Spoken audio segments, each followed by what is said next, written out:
13 अगस्त 2018 रात के 2 बज रहे थे। एक 34 साल की लड़की शैनन वॉट्स अपनी बिजनेस ट्रिप से कोलोराडो के अपने घर वापस आती है। डोरबेल कैमरा उसे अंदर आते हुए रिकॉर्ड करता है और ये उसकी जिंदगी की आखिरी तस्वीर बन जाती है। कुछ देर बाद एक अजीब सन्नाटा उसके घर को घेर लेता है। शैनन की सबसे करीबी दोस्त उसे बार बार कॉल करती है मगर उसे कोई जवाब नहीं मिलता। शैनन, जो कि 1 सेकंड के लिए भी अपना फोन नहीं छोड़ती थी, उसका फोन खामोश था। परेशान होकर उसकी दोस्त पुलिस को कॉल करती है और उसके बाद एक मिसिंग रिपोर्ट फाइल होती है। जब पुलिस घर में दाखिल होती है तो शैनन का फोन, उसका पर्स और उसकी कार घर पर ही मिलते हैं, लेकिन शैनन की 2 मासूम बेटियां 4 साल की बेला और 3 साल की कैलेस्टे घर में नहीं मिलते। लेकिन अब आप लोग सोच रहे होंगे कि अगर कार घर पर है और जबरदस्ती कोई घर में दाखिल नहीं हुआ तो पूरी फैमिली कहाँ गायब हो गई। अभी तो सबसे बड़ा ट्विस्ट बाकी था, क्योंकि जब पुलिस ने पड़ोसियों का सिक्योरिटी कैमरा चेक किया तो उन्हें मिसिंग रिपोर्ट की वजह नहीं बल्कि एक खौफनाक कड़ी मिल गई थी जिसने पूरे अमेरिका को हिला के रख दिया था। अगर आप लोग 2018 में शैनन वॉट्स का फेसबुक अकाउंट खोलते तो आप कहते कि जन्नत जमीन पे उतर आई है। शैनन एक बहुत ही एनर्जेटिक और एक खूबसूरत औरत थी जो सोशल मीडिया पर हर लम्हा अपनी जिंदगी का शेयर करती थी।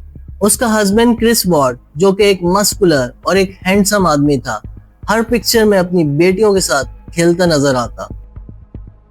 4 साल की बेला, जिसकी आंखें बिल्कुल अपने बाप की तरह थी, और 3 साल की कैलेस्टे, जो हर वक्त हंसती नजर आती। लोग कमेंट्स में लिखते you guys are couple goals, लेकिन दोस्तों जो अक्सर सोशल मीडिया पे दिखाई देता है पिक्चर कुछ और ही होती है। क्रिस वॉट एक खामोश मिजाज इंसान था, लेकिन उसकी खामोशी के पीछे एक ऐसा राज छुपा था जिसकी वजह से उसका अपनी बीवी पर लगाव कम होता जा रहा था। जून 2018 में शैनन ने एक ऐसी पोस्ट लगाई जिसमें उसकी टी शर्ट पर लिखा था oops we did it again। वो औरत उस वक्त प्रेग्नेंट थी। उसका 3रा बच्चा आने वाला था जिसका नाम उन्होंने निको रखने का सोचा था। लेकिन जब शैनन ने यह खुशखबरी अपने हस्बैंड को सुनाई, यानी क्रिस वॉट को, तो उसका चेहरे पे वो खुशी नहीं थी जो एक बाप के चेहरे पे होनी चाहिए थी। उसने बस एक फीकी सी मुस्कुराहट दी। असल में क्रिस वॉट का दिल अब इस घर में नहीं लग रहा था। उसे अपनी जॉब एनाडार्को पेट्रोलियम में एक लड़की पसंद आ चुकी थी जिसका नाम निकोल कैसेंजर था। क्रिस को निकोल के साथ वो आजादी मिलती थी जो उसे अपनी बीवी और बच्चों के साथ बोझ लगती थी। वो निकोल के साथ सेक्सुअल रिलेशन में इतना अंधा हो चुका था कि उसको अपनी बीवी के पेट के अंदर का बच्चा भी नजर नहीं आया। अगस्त आते ही हालात बदल चुके थे। शैनन अपनी मदर के घर नॉर्थ कैरोलिना गई हुई थी। इन 6 हफ्तों में क्रिस ने बैचलर जिंदगी गुजारी। वो निकोल के साथ डेट्स पर गया, होटल में रहा और अपनी फैमिली को पूरी तरह भूल गया। जब शैनन वापस आई तो उसने महसूस किया कि उसका शौहर बदल चुका है। क्रिस ने उसे छूना तक बंद कर दिया था। वो उससे दूर भागा करता था। शैनन ने फिक्र में आकर अपने दोस्तों को मैसेज किया कि वो मुझे टच तक नहीं करता, तो उसकी दोस्तों ने मशवरा दिया कि शायद उसका चक्कर किसी और लड़की के साथ चल रहा हो। शैनन ने अपनी हर तरह की कोशिश की। उसने मैरिज काउंसलिंग की बुक्स मंगवाई, क्रिस को इमोशनल लेटर्स लिखे, लेकिन क्रिस का दिमाग कुछ और ही प्लान बना चुका था। क्रिस का दिमाग कुछ और ही प्लान बना रहा था। वो नई जिंदगी की शुरुआत करना चाहता था और पुरानी जिंदगी को हमेशा के लिए मिटाना चाहता था। अब दिन था 13 अगस्त 2018, रात के 2 बज रहे थे। शैनन एक बिजनेस ट्रिप से वापस घर आती है। उसका दोस्त उसको घर के बाहर ड्रॉप करता है और डोर में लगे कैमरा ने आखिरी बार शैनन को रिकॉर्ड किया था। घर के अंदर क्या हुआ ये सिर्फ क्रिस ही जानता था। क्रिस के मुताबिक उन दोनों का झगड़ा हुआ और शैनन ने कहा कि वो दोनों बच्चों को लेकर चले जाएगी।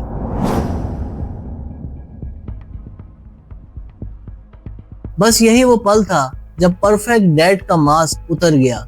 वो रात क्रिस ने शैनन को बिस्तर पर गिराया और अपनी बॉडी का पूरा वजन उस पर डाल चुका था और उसके गले को तब तक दबाया जब तक उसकी आंखें पत्थर की नहीं हो गई थी। शैनन ने लड़ने की कोशिश तक नहीं की। शायद वो हैरान थी कि उसका शौहर ही उसे मारना चाहता था। लेकिन कहानी यहाँ तक खत्म नहीं हुई। सबसे तकलीफदेह सीन तो अब शुरू होने वाला है, क्योंकि जब क्रिस अपनी वाइफ की लाश को बेडशीट में लपेट रहा था तभी वहां का दरवाजा खुला और उसकी 4 साल की बेटी, जो कि बेला, वहां खड़ी थी। बेला ने जमीन पर लेटी अपनी माँ को देखा और मासूमियत से सवाल किया, डैड, मॉम को क्या हुआ है, वो उठ क्यों नहीं रही? क्रिस ने ठंडे दिमाग से जवाब दिया, मॉम की तबीयत खराब है, हमें हॉस्पिटल ले जाना होगा। क्रिस ने अपनी बीवी की लाश को ट्रक के पिछले सीट पे डाला और अपनी दोनों बेटियों को उसी ट्रक में बिठा दिया। वो बाप उन दोनों बेटियों को और उस लाश को लेकर 45 मिनट तक ड्राइव करता रहा। बेला और कैलेस्टी को लग रहा था कि वो हॉस्पिटल जा रहे हैं। उन मासूम बच्चियों को कुछ पता नहीं था कि उनके साथ आगे क्या होने वाला है। वो लोग एनाडार्को पेट्रोलियम के एक सुनसान ऑयल फील्ड पर पहुंचते हैं। सूरज निकल ही रहा था। क्रिस ने सबसे पहले अपनी वाइफ की लाश को निकाला और कच्ची कब्र खोदनी शुरू की। जब वो कब्र खोद ही रहा था तब वो बच्चियां ट्रक के अंदर से देख ही रही थी। पहले तो उसने कैलेस्टी को बुलाया जो कि उसकी 3 साल की बेटी थी और उस पर उसी की ब्लू ब्लैंकेट उसके मुंह पर लपेट दी और तब तक लपेटी रही जब तक उस मासूम बच्ची की सांसें नहीं रुक गई। फिर वो बेला की तरफ बढ़ा। बेला जो कि कैलेस्टी से बड़ी थी सब कुछ समझ चुकी थी कि उसके साथ क्या हो रहा है। उसने अपने बाप के सामने हाथ जोड़े और रोते रोते उसने अपने बाप के सामने आखिरी अल्फाज कहे, डैडी नो।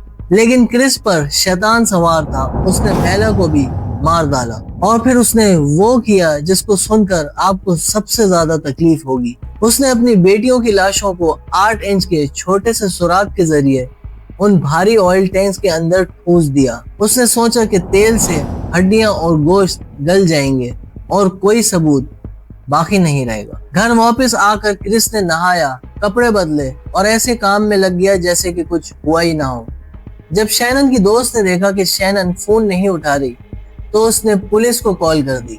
जब पुलिस क्रिस के घर पहुंची तो क्रिस ने हीरो बनने की कोशिश की। I have no idea like where they went, and it's just earth shattering. I don't feel like this is even real right now. It's like a nightmare that I just can't wake up from. वो मुस्कुराते हुए police से हाथ मिलाता है और कहता है, मुझे खुद समझ नहीं आ रहा वो लोग कहाँ गए। लेकिन तभी उनका पड़ोसी पुलिस वालों को कुछ ऐसी चीजें दिखाता है जो इस कहानी का आगे राज खोलने वाली है और उसका अगला 1 मिनट क्रिस वॉर्ड की जिंदगी का सबसे भयानक होने वाला था। पुलिस ऑफिसर, वो नेबर और क्रिस तीनों टीवी स्क्रीन के सामने खड़े थे। वीडियो प्ले होती है और वीडियो में साफ दिखाई देता है कि क्रिस अपने ट्रक में कुछ लोड कर रहा था। पुलिस ऑफिसर्स क्रिस के चेहरे को गौर से देखते हैं और उसके माथे पे पसीना तारी होता है और उसके हाथ कांपने लगते हैं। वो अपने सर से पसीना साफ करता है क्योंकि उसको सब कुछ समझ आ चुका था कि पड़ोसियों के लगे डोरबेल कैमरा ने वो सब कुछ रिकॉर्ड कर लिया था। पुलिस अब समझ चुकी थी कि क्रिस वॉर्ड एक दुखी शौहर नहीं बल्कि एक होशियार इंसान था। उसे इंटेरोगेशन रूम में ले गए। 2 माहिर ऑफिसर्स टैमी और कोडर उसके साथ सामने बैठे थे। उन्होंने एक मशीन निकाली जो कि लाई डिटेक्टर थी। क्रिस ने सोचा कि वो इतना ठंडा है कि मशीन को भी धोखा दे देगा। उसने मुस्कुराते हुए कहा, ठीक है, मैं टेस्ट देने के लिए तैयार हूँ। ऑफिसर्स ने उसकी आंखों में आंखें डालकर कहा, क्रिस, तुम इस टेस्ट में बुरी तरह फेल हो चुके हो। हमें पता है तुम झूठ कह रहे हो। हमें बताओ कि शैनन कहाँ है। क्रिस का चेहरा पसीने से भीग गया मगर फिर भी उसने अपनी आखिरी चाल चली। उसने अपने बाप को कमरे में बुलाया और रोते हुए एक नया झूठ बोला, मैंने शैनन को मारा था लेकिन सिर्फ इसलिए कि उसने मेरी मासूम बेटियों का गला दबा के उन्हें मार डाला था। वो अब भी कत्ल का इल्जाम अपनी मरी हुई बीवी पे डालने की कोशिश कर रहा था। पुलिस ने क्रिस की इस हाफ कन्फेशन पर यकीन नहीं किया। उन्होंने क्रिस की फोन लोकेशन ट्रेस की और पहुंच गए उस सुनसान ऑयल फील्ड्स पर। उन्होंने वहां ड्रोन्स उड़ाए और ड्रोन्स की फुटेज पर उन्हें एक अजीब चीज नजर आई। उन्हें मिट्टी में दबी हुई कोई चीज नजर आ रही थी। जब पुलिस ने वहां खुदाई की तो उन्हें शैनन की लाश मिली। वो अपने पेट में लिए अपने 15 हफ्ते के बेटे को भी अपने साथ दुनिया से ले गई थी। लेकिन असली मुश्किल तो अब भी बाकी थी, वो बेटियों की लाशें कहाँ थीं? पुलिस ने जब अपने इंटेरोगेशन में क्रिस पर सख्ती की तो उसने सब कुछ सच उगल दिया। पुलिस ने जब ऑयल टैंक्स के ऊपर जाके देखा तो वहां उन्हें ढक्कन के किनारों पर कुछ बाल नजर आए। ये उस केस का वो हिस्सा था जो उन पुलिस ऑफिसर्स को आज भी सोने नहीं देता। उन्होंने उस 20 फीट ऑयल टैंक्स को खाली करने का फैसला किया। जब उस ऑयल टैंक्स को खाली किया गया तो उन दोनों मासूम बच्चियों की लाशें मिल गई। ऑयल में केमिकल्स इतने तेज थे कि उन मासूम बच्चियों की स्किन गल चुकी थी। क्रिस ने इतनी बेरहमी दिखाई कि उन मासूम बच्चियों की उन्हीं की पसंदीदा ब्लैंकेट से उनका दम घोट कर उनको मार डाला। अब सवाल यह था कि क्यों क्रिस ने ऐसा किया? पुलिस ने उसकी गर्लफ्रेंड निकोल कैसेंजर की पूछगछ की। निकोल ने पहले तो डर के मारे ये कहा कि उसे कुछ नहीं पता, लेकिन जब उसके गूगल सर्चेस चेक हुए तो होश उड़ा देने वाले राज सामने आए। क्रिस ने जेल में कन्फेस किया कि जब वो निकोल के साथ होता था तो उसे अपने बीवी बच्चे बोझ लगते थे। मैं उस दीवार को गिराना चाहता था उस नए रिश्ते के लिए, और उसने अपने ही खून को तेल में डुबो दिया। नवंबर 2018 कोर्ट रूम भरा हुआ था। शैनन के बाप ने क्रिस की तरफ देखा और कहा, तुमने उन्हें कचरे की तरह फेंक दिया, तुमने उन्हें कब्र तक नसीब नहीं होने दी। क्रिस वॉल्ट वहां खामोश खड़ा था। उसने मौत से बचने के लिए अपना गुनाह कबूल कर लिया। जज ने उसे लाइफ सेंटेंस दी, यानी उम्र कैद, और बिना किसी पेरोल के। इसका मतलब है कि क्रिस अब उस जेल की कैद से कभी बाहर नहीं आ सकता। वो हमेशा के लिए एक छोटे से सेल में रहेगा, जहाँ पे दीवार में लगी उसकी बेटियों की तस्वीरें थीं, जिन्हें देखकर शायद वो अपनी दरिंदगी का एहसास करता होगा। दोस्तों, क्रिस वॉर्ड की कहानी हमें ये बताती है कि सोशल मीडिया पर परफेक्ट कपल्स के पीछे अक्सर क्या कहानियां छुपी होती हैं। आपका इस केस के बारे में क्या ख्याल है? अपनी कमेंट्स में अपनी राय जरूर बताइएगा। अगर आप लोगों को ये स्टोरी पसंद आई हो तो सब्सक्राइब जरूर करिएगा, ताकि मैं आप लोगों के लिए ऐसी कहानियां ला सकूं।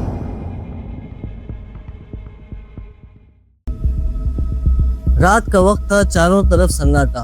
ब्राजील के घने जंगल में एक छोटा सा टेंट लगा हुआ था।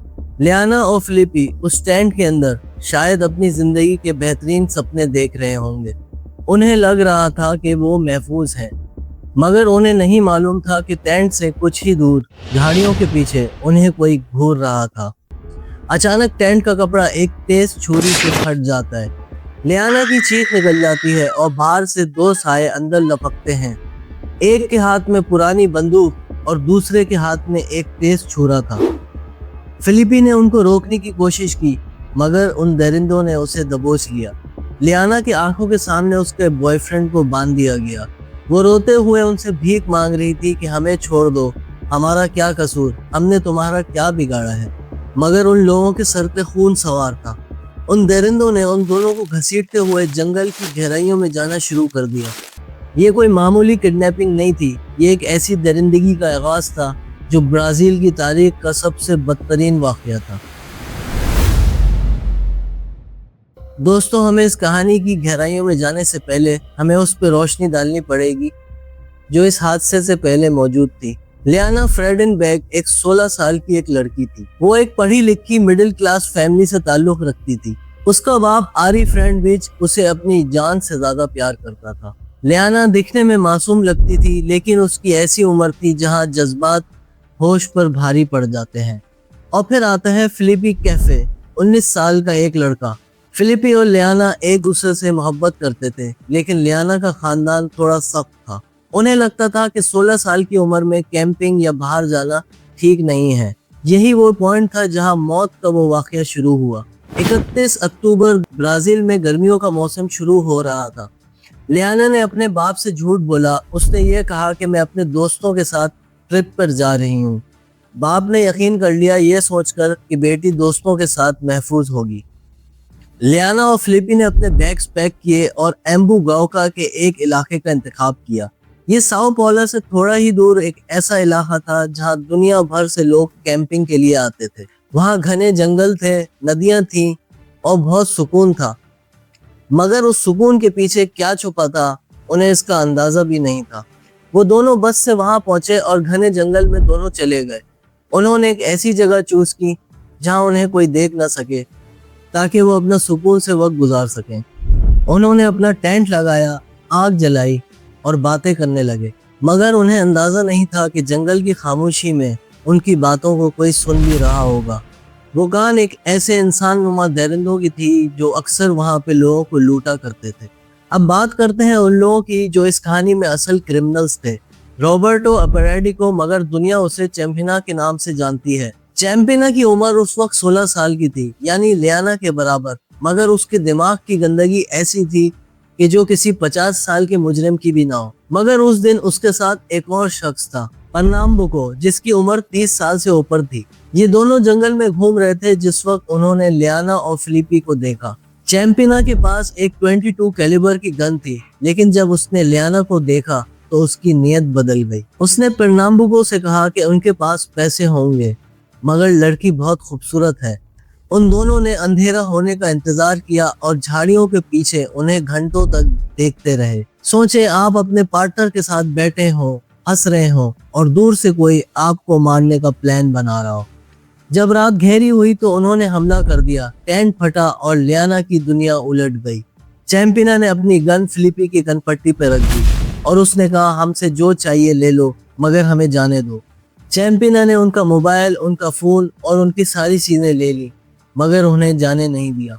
उन्होंने दोनों के हाथ बांध दिए और लियाना रोने लगी, प्लीज हमें छोड़ दो, हमें घर जाने दो। चैंपिना ने उसके मुंह पर जोर से थप्पड़ मारा और उससे खामोश रहने को कहा। उन्होंने उन दोनों को जंगल के रास्ते एक ऐसी पुराने केबिन की तरफ घसीटना शुरू किया जो इतनी दूर था कि वहां से चीखने की आवाजें भी न बाहर जा सकती। रात के उस अंधेरे में पत्तों पर रगड़ने की आवाज और लियाना की सिसकियां अगले 5 दिनों तक का ट्रेलर था। जंगल के उस पुराने केबिन की तरफ पहुंचते ही चैंपिना और परनाम्बुको ने एक फैसला किया, वो फैसला जिसने लियाना की उम्मीदों को हमेशा के लिए दफन करना था। उन्होंने फिलिपी और लियाना को अलग अलग कमरों में बंद किया। फिलिपी के हाथ पांव रस्सियों से जकड़े हुए थे मगर उसका दिमाग सिर्फ लियाना के बारे में सोच रहा था। वो बार बार चिल्ला रहा था, लियाना क्या तुम ठीक हो? फिक्र मत करो, हम यहाँ से भाग निकलेंगे। मगर चैंपिना के दिमाग में कुछ और ही चल रहा था।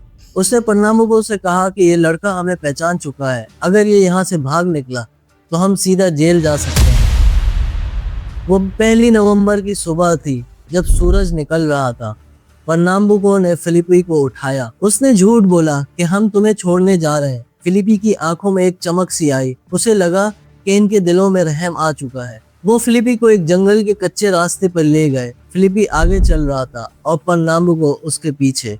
अचानक परनाम्बुको ने अपनी गन निकाली और फिलिपी ने पीछे मुड़कर देखा। शायद वो कुछ कहना चाहता हो मगर उसे मौका ही नहीं दिया गया और गोली सीधा उसके सर के आर पार हो गई। 19 साल का एक लड़का जिसने लियाना के साथ अपनी पूरी जिंदगी गुजारने का फैसला किया था, वो वहीं जमीन पर ढेर हो गया।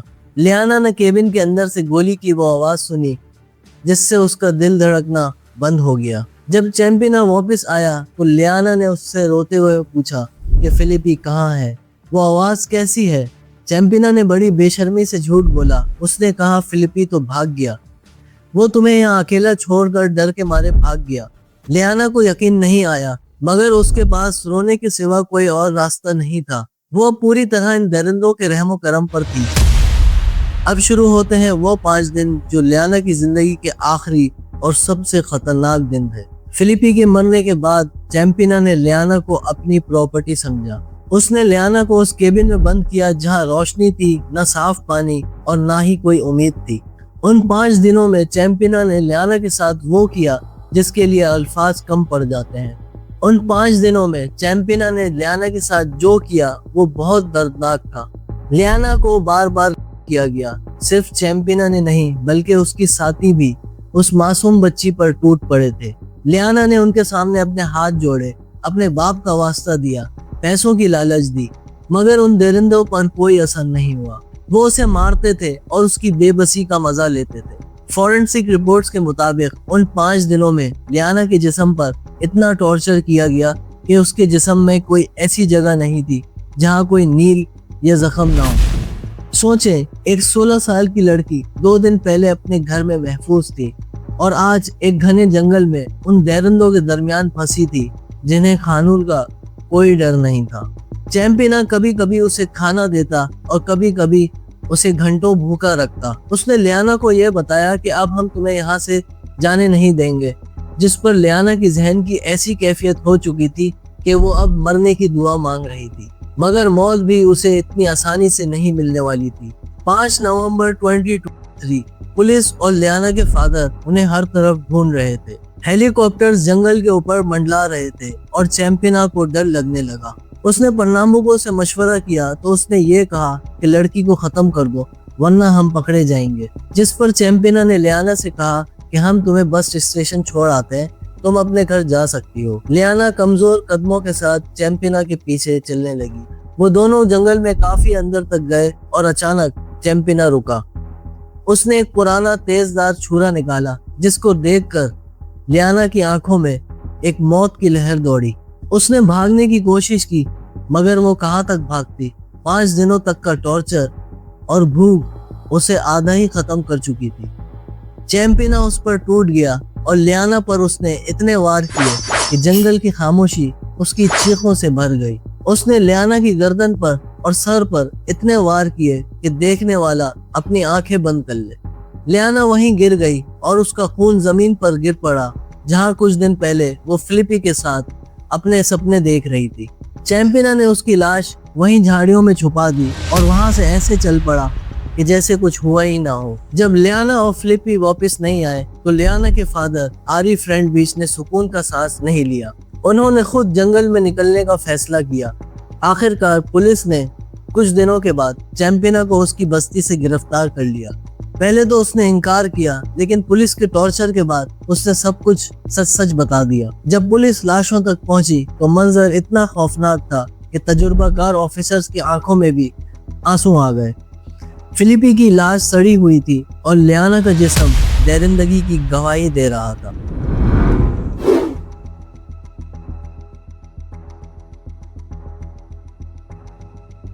पूरा ब्राजील चीख उठा, मगर सबसे बड़ा झटका तब लगा जब कानून सामने आया। चैंपिना की उम्र 16 साल की थी और ब्राजील लॉ के मुताबिक अगर कोई 18 साल से कम हो तो उसकी ज्यादा से ज्यादा सजा 3 साल की होगी, चाहे उसने कितना ही बड़ा जुर्म क्यों ना किया हो। अवाम सड़कों पर निकल आई, उनमें आग लगी हुई थी कि चैंपिना को फांसी दो, मगर कानून रास्ते में था। मगर उसके बाप ने कानून बदलने की कसम खाई हुई थी। आज चैंपिना कहाँ है? उसे जेल से आजाद तो नहीं किया गया, मगर उसे एक एक्सपेरिमेंटल हेल्थ यूनिट में रखा गया है। डॉक्टर्स का कहना है कि वो एक साइकोपैथ है। उसके दिमाग में हमदर्दी का कोई एहसास नहीं है। अगर वो बाहर आया तो वो दोबारा किसी की भी जान ले सकता है। आरी फ्रेंड बीच लियाना की याद में जी रहे हैं और ब्राजील का कानून बदलने की कोशिश कर रहे हैं कि दोबारा कोई इस बेरहमी से किसी का कत्ल ना करे। लियाना फ्रेंड बेक का ये केस हमें ये बात सिखाता है कि हमारा एक छोटा सा झूठ और एक गलत वक्त पर लिया गया फैसला हमारी दुनिया उलट सकता है। आपका क्या ख्याल है? क्या चैंपिना को सजा मिलनी चाहिए थी? क्या 3 साल की सजा ऐसे बेरहम कातिल के लिए काफी है? कमेंट्स करके जरूर बताइएगा। अगर ये वीडियो आपको पसंद आई हो तो शेयर करिए और सब्सक्राइब करना मत भूलिएगा। मिलते हैं एक और कहानी के साथ।